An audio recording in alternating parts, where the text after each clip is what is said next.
Contrary to popular belief, Islam is not a new religion that came into existence a mere 1400 years ago.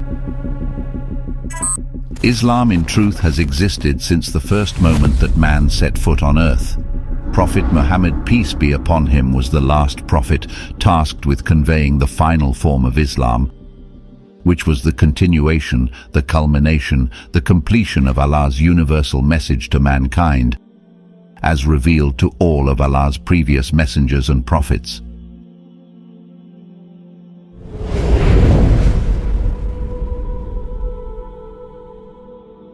In the 6th century CE, Arabia was a polytheistic society with many gods and goddesses worshipped by different tribes and communities.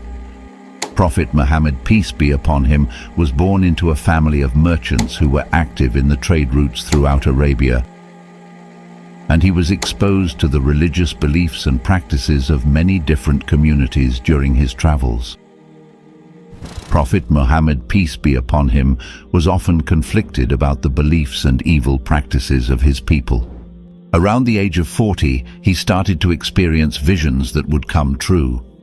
During that time, he frequently meditated in the cave of Hira, located on the outskirts of Mecca. But on one fateful night in 610 CE, while in solitude at the cave of Hira, the revelation of the glorious Quran began. The Night of Glory, which Muslims refer to as Laylatul Qadr, is a night that marks the revelation of the Quran to Prophet Muhammad, peace be upon him, by the angel Jibreel. Allah revealed the glorious Quran in parts over a period of 23 years to the Prophet. However, the first revelation happened on the Night of Glory and marks a significant moment in the founding of Islam. The exact date of the Night of Glory is unknown. However, it is known that it is one of the odd nights of the last 10 nights of Ramadan, the 9th month of the lunar year. It is considered the holiest and most significant night for Muslims, who spend entire nights in prayer and devotion, hoping to earn its blessings. The Revelation. The account of the first revelation was narrated as follows. The angel came to him and asked him to read. The Prophet replied, I do not know how to read. The Prophet added, the angel caught me forcibly and pressed me so hard that I could not bear it anymore. He then released me and again asked me to read, and I replied, I do not know how to read. Thereupon he caught me again and pressed me a second time till I could not bear it anymore. He then released me and again asked me to read, but again I replied, I do not know how to read. Thereupon he caught me for the third time and pressed me, and then released me and said, read in the name of your Lord who created man from a clinging clot. Read, and your Lord is the most generous, who taught by the pen. Bukhari. At first, Muhammad, peace be upon him, was confused and didn't understand the experience. After he described what had happened to his wife Khadija, she comforted him and stood by his side. Upon receiving further revelation, he was instructed to convey Islam to his people. However, unlike Khadija, they were not so understanding, and most of them rejected his message. They believed his words would anger their gods and disrupt their prosperous trade routes. Despite this, the people refrained from taking any action beyond harsh words because Muhammad's, peace be upon him, wife held a great deal of influence in Mecca, and his uncle Abu Talib was the chief of the Banu Hashim clan. This provided Muhammad, peace be upon him, with some degree of protection. However, in the year 619 CE, both Khadija and Abu Talib passed away. This became known as the Year of Sorrow. And following his mourning, Muhammad, peace be upon him, and his small group of followers were exposed to physical persecution from the Quraysh tribe that controlled Mecca. Migration, Hijra. In 620 CE, during the pilgrimage season, Muhammad, peace be upon him, met with delegates from Medina and presented the message of Islam to them. Convinced by his words, they accepted Islam and promised to preach it to their people. They hoped to unite the bickering tribes of Medina under the banner of Islam. Their efforts were quite successful, and Islam spread throughout Medina. 2 years later, a group of 73 men and 2 women traveled from Medina to Mecca, about 400 kilometers, to secretly give their pledge of allegiance to Prophet Muhammad, peace be upon him. Upon hearing about the incident and fearing the consequences of Islam gaining ground, the people of Quraysh planned to assassinate him. Allah revealed their plots to Muhammad, peace be upon him, and permitted him to leave for Medina. This journey is known as the Hijrah. During his time in Medina, Prophet Muhammad continued to receive visits from Angel Jibreel and shared the divine messages with his growing following. Islam spread far and wide, and it wasn't long before the first Islamic community was established. This model for the Islamic State was based on the principles of sovereignty of Allah, justice, consultation, and accountability. Prophet Muhammad, peace be upon him, led the people of Medina through thick and thin and fostered a strong sense of community and brotherhood among the believers. Prophet Muhammad's return to Mecca. In 628 CE, Muhammad saw in a dream that he, along with his followers, had performed pilgrimage in Mecca. He saw this as a directive from Allah. Therefore, he embarked on a journey to Mecca along with 1,500 followers.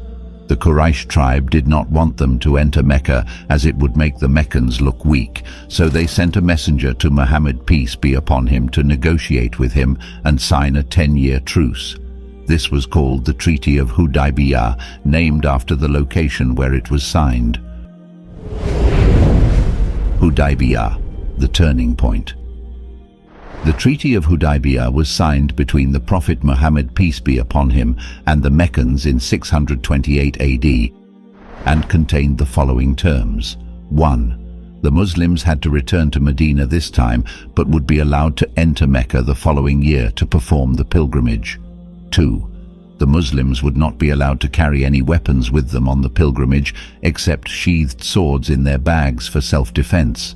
3. Any Meccan who wished to join the Muslims and migrate to Medina would have to be returned to Mecca, but any Medinan who wished to join the people of Mecca and migrate to Mecca would not be returned. 4. The two sides would refrain from any hostilities or violence for the duration of the treaty. 5. Other tribes were allowed to join the treaty with them and choose where their allegiance lied. Importance of the treaty. The Treaty of Hudaybiyah was a significant moment in Islamic history for several reasons. Firstly, it allowed the Muslims to perform the pilgrimage to Mecca, which was a sacred duty for all believers but had been denied to them for many years. This was a major symbolic victory for the Muslims and helped to boost their morale and confidence. Secondly, the treaty marked a turning point in the conflict between the Muslims and the Meccans. The truce allowed both sides to step back from the brink of war and gave them an opportunity to negotiate a peaceful resolution to their differences. Thirdly, the treaty demonstrated the Prophet Muhammad's skill as a negotiator and his commitment to finding peaceful and practical solutions to conflicts. The terms of the treaty were not entirely favorable to the Muslims, however. Prophet Muhammad, peace be upon him, understood that this was the best possible outcome at the time and was willing to make concessions for the sake of peace. Lessons for Muslims today. The Treaty of Hudaybiyah holds many important lessons for Muslims today. Firstly, it teaches us the importance of patience, perseverance, and trust in Allah's plan. The Muslims had been struggling for many years to establish their religion and faced numerous obstacles and setbacks along the way. However, they did not give up hope, and eventually their patience and perseverance paid off. At a time when Arabian tribes were divided and often in conflict, Muhammad, peace be upon him's message of monotheism and social justice resonated with many. By uniting these tribes under a common religious and political banner, Islam fostered unity and cooperation among its followers. This unifying force is still evident today, as Muslims from diverse backgrounds and cultures find common ground in their shared faith. Expansion of Islam under Muhammad, peace be upon him's leadership. The Muslims achieved a series of military victories.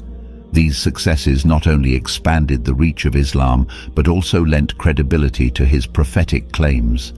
As the Muslim empire grew, so too did the influence of Islam, which ultimately led to its establishment as a major world religion.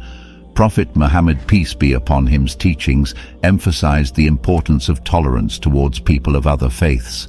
Communities that formed alliances with the Muslims were not only afforded protection, they were also allowed to practice their rituals and apply their own laws when solving disputes among themselves.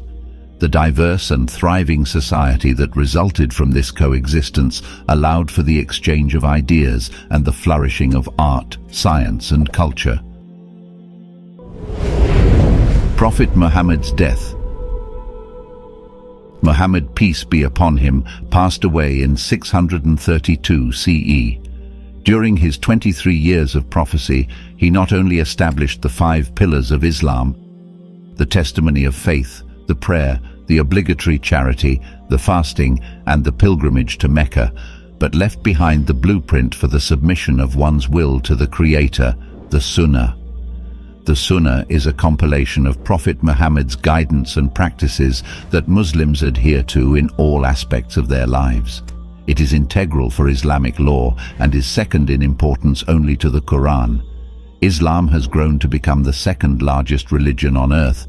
Thus, Prophet Muhammad's legacy continues to shape the lives of billions of people across the globe, ensuring that the influence of the Prophet remains relevant in today's world.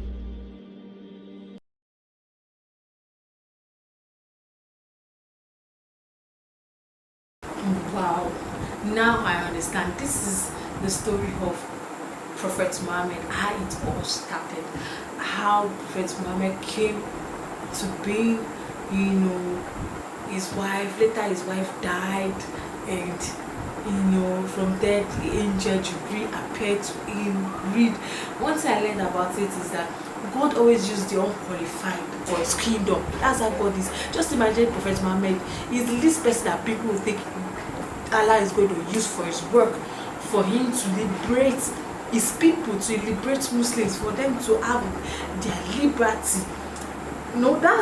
That's what was needed, was necessary for them to claim a lot of right that was stolen from them. So this story is more about Prophet Muhammad. Through Prophet Muhammad, Muslims got their freedom. They were able to go to Mecca. How everything all began. And this is really amazing. The part I really love most about the story was when Angel Jubilee appeared to Prophet Muhammad and told him to read. That's where his assignment began. So what that could not read, I didn't go to school, God made use of him, for his work. And it was mighty. I just enjoyed this whole story. Like, wow, amazing. This is mind-blowing. Like, man, now I've tend to understand more about Islam. For you to understand more about Islam, you have to understand more about Prophet Muhammad, because Prophet Muhammad, it's just like you saying that for you to understand Christianity, you have to know about Jesus too. So for you to understand Islam, you have to understand who Prophet Muhammad is, why he came to fulfill, why Allah sent him on a mission, and how he was able to fulfill the mission. Muslims got their liberty, their stand. That was beautiful. I really enjoyed watching this video. Thank you so much for watching, guys. I'll see you guys in the next one. Bye.